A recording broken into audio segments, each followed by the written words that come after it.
روزانہ دینی معلومات حاصل کرنے کے لیے چینل کو ابھی سبسکرائب کریں، ہماری ویڈیو کو لائک اور شیئر لازمی کریں۔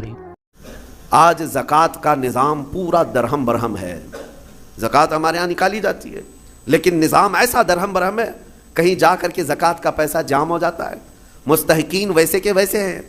ہمارے مسجدوں کے باہر مانگنے والوں کی تعداد سال بھر میں کبھی کم نہیں ہوتی، یا کچھ لوگ اگر پیشہ ور مانگتے ہیں تو انہیں روکنا چاہیے۔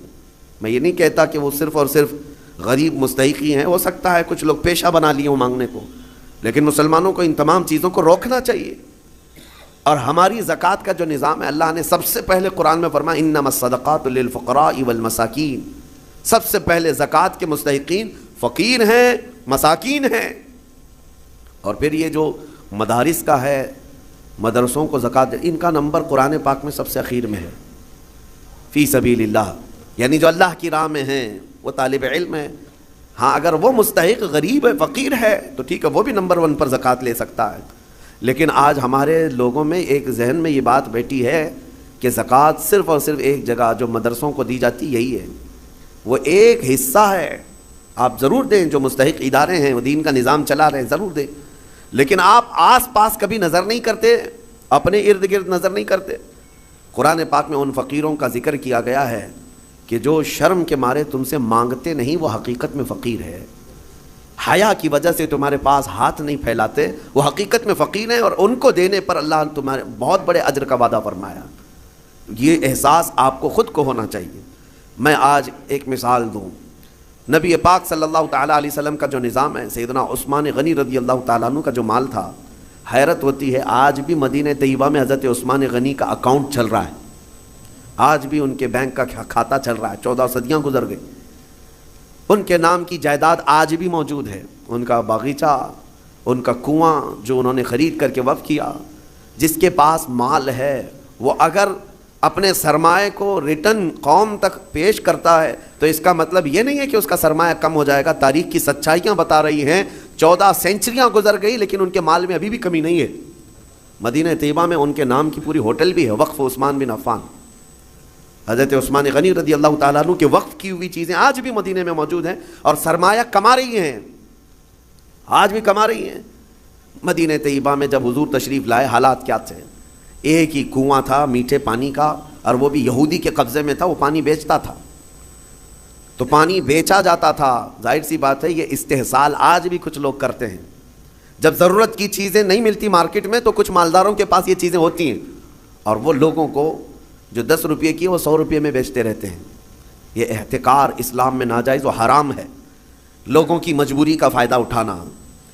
جب تمہارے لیے ضرورت تھی، یہ 5 روپے کا ماسک جو ہے 50 روپے میں بھی بیچا جا رہا تھا، کیونکہ اب لوگوں کو ضرورت تھی، تو لوگوں کی ضرورت کو دیکھ کر کے اس کا منافع بڑھا دینا اور لوگوں کی مجبوری کا فائدہ اٹھانا، اسلام اس کی کبھی اجازت نہیں دیتا۔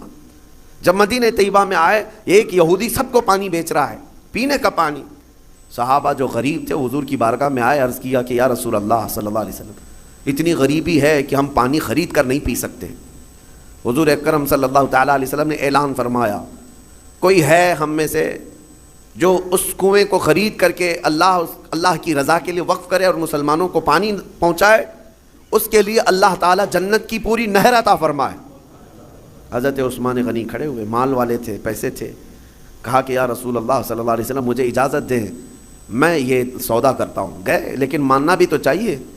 جو مالک ہے کنویں کا اس کے پاس آیا، یہودی تھا، اس سے کہا تو یہ کنواں مجھے بیچ دے، اور ریٹ لگانا شروع کیا، کتنا جو تھا ہی نہیں اس وقت کا ریٹ۔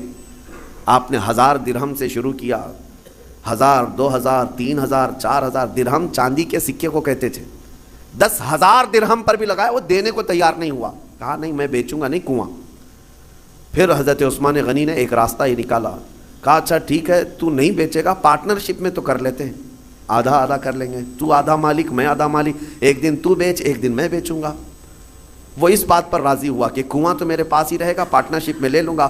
12,000 درہم چاندی کے سکے دے کر حضرت عثمان غنی نے کنویں کی آدھی ملکیت اپنے حاصل کر لی، آدھی ملکیت لے لی۔ اب اس کے بعد طے یہ پایا تھا کہ ایک دن یہودی کے قبضے میں رہے گا، ایک دن حضرت عثمان غنی کے قبضے میں رہے گا۔ اس کے قبضے میں جب ہے وہ پانی بیچے، جب ان کے قبضے میں ہو تو یہ پانی بیچے۔ حضرت عثمان نے آدھا پارٹنرشپ میں لیا اور مدینے میں آ کر اعلان کر دیا جسے پانی چاہیے وہ میری باری کے دن مفت میں لے جائے، جس کو اپنے پانی کی ضرورت ہے۔ مدینے کے غربا، مساکین اور سب اہل مدینہ حضرت عثمان کی باری کا انتظار کرتے، جس دن ان کی باری ہوتی سب پانی لے لیتے، اور جب یہودی کی باری ہوتی وہ مکھیاں مارتا بیٹھتا، کون خریدتا؟ جب پانی مفت میں تقسیم ہو رہا ہو تو پیسے دے کر اس سے کون لیتا؟ تو اس نے جو سودا کیا تھا پھر وہ کہنے لگا کہ میں تو گھاٹے کا سودا کر لیا۔ عثمان چالاکی کر گیا، یہودی کہتا رہا، اور اس کے بعد کئی دن تک اس کے کنویں پر کوئی خریدار نہیں آتا۔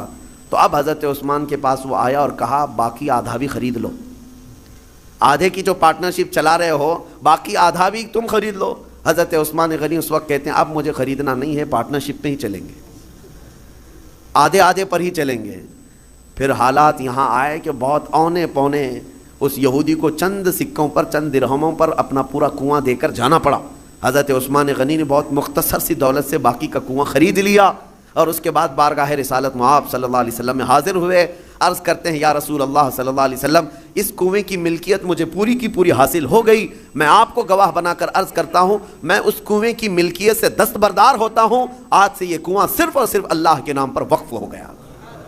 جسے پانی چاہیے وہ کنواں آج بھی 1400 سال کے بعد پانی دے رہا ہے، مدینے میں آج بھی موجود ہے، پورے مدینے کو پانی پلایا۔ مدینے والے جب تک رہے پانی پیتے رہے، پورے خلفائے راشدین کا دور گزرا، صحابہ تابعین کا دور گزرا، نہ جانے کتنے بادشاہوں کا دور گزرا، وہ کنواں اسی طرح موجود ہے۔ آج کے دور میں بھی جا کر کے دیکھیں، پورا ایک محلہ ہے بیر عثمان نام سے مدینے میں۔ بیر عثمان کا مطلب ہوتا ہے عثمان کا کنواں، پورے محلے کا نام ہے۔ یہ میں آپ کو یہ کہنا چاہتا ہوں، اللہ نے اگر آپ کے پاس کوئی چیز دولت عطا کی، نعمت عطا کی، اس کو اگر مخلوق خدا پر ریٹرن کرتے ہو ختم نہیں ہوتا، مولا ہمیشہ کے لیے قائم فرما دیتا ہے۔ اور قرآن میں وَأَمَّا مَا يَنْفَعُ النَّاسَ فَيَمْكُثُ فِي الْأَرْضِ، جو لوگوں کو نفع دیتا ہے وہ زمین میں ہمیشہ برقرار رہتا ہے، لوگوں کو نفع دیتا ہے وہ زمین میں برقرار رہ جاتا ہے۔ آج کے اس ظالمانہ نظام کے خلاف میں بات کروں گا۔ اقوام متحدہ UN کی رپورٹ کے اعتبار سے، ابھی پچھلے سال کی بات کر رہا ہوں، 2022 میں تقریباً 53 کنٹریز ایسی ہیں جس میں 11.5 کروڑ لوگ صرف بھوک کی وجہ سے مرے ہیں۔ 11.5 کروڑ لوگ بھوک مری، یہ دنیا کا اتنا بڑا وہ ہے۔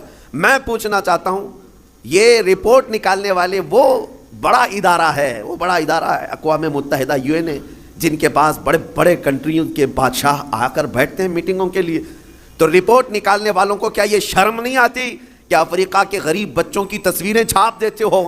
عربوں کی سونے کی کرسی کو کبھی کیوں نہیں لا کر کے پوچھتے کہ تمہارا ایک لقمہ ان کی زندگی بناتا ہے؟ کیوں نہیں پوچھا جاتا؟ دنیا میں یہ نظام نہیں ہے۔ دنیا